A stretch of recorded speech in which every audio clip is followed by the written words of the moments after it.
In 2015, Anchorage celebrated its centennial, 100 years of community, growth, and progress. As historians prepared for the event, one explored a lesser-known storyline. This is a project that seeks to uncover and illuminate the history of African American involvement and achievement in Anchorage, and to a lesser extent, Alaska overall. University of Alaska Anchorage Assistant Professor of History Ian Hartman went to the school's archives to uncover a rich history hidden in its paperwork. What we're trying to do is, understand that certainly there is that conventional history, but there's this other history too. I wouldn't quite call it an alternative history, but it's a history that spotlights people they maybe have not heard of. What started as research for a single article led to a much bigger project, thanks to the Selkregg Community Engagement and Service Learning Award. Funding allowed Professor Hartman to create a project showcasing Anchorage's multicultural heritage.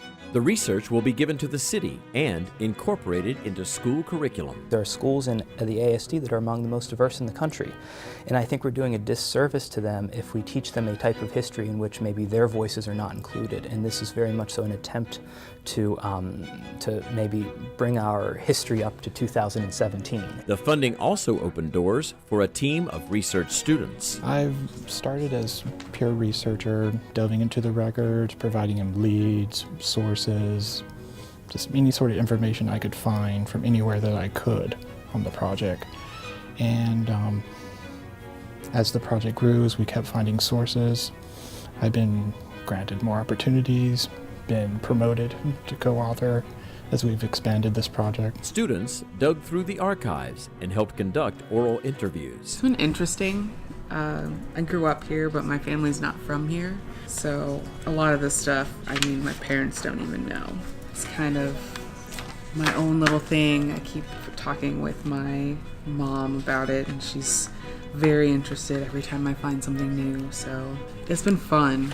As the project grew, students grew with it. With this assistance, I've really begun to make that transition from just a student into a real independent scholar, and opportunities I would not have had if I hadn't spoken up, shown an interest, asked questions. I am genuinely considering going into research, long term. I really enjoy this.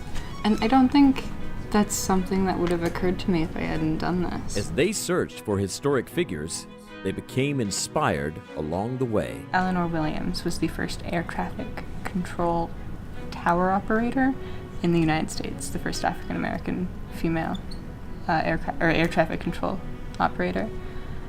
And that was really cool. Blanche McSmith, she was one of the first African American legislators in Anchorage, and so I thought that was really interesting, but also one of the first just in the United States. So Anchorage is pioneering once again. But in the land of pioneers, there were still many signs of the times. This is actually called the Cordova Coon Club.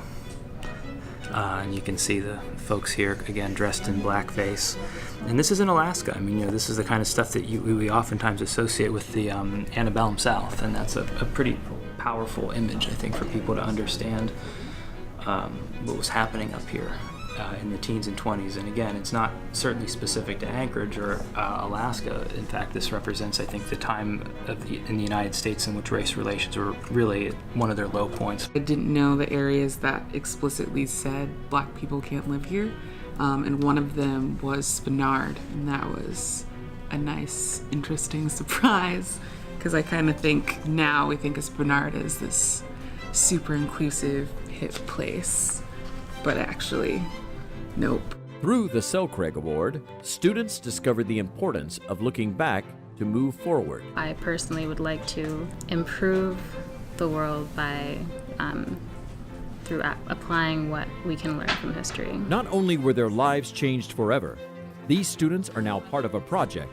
that will help shape how Alaska's history is taught in the future. The general consensus is that it's a pretty top-down history, a kind of old white man history that has been taught pretty much the same way for the better part of a generation or two. And an effort like this will maybe take the direction of history a little bit differently. A history that has been waiting to be brought to light.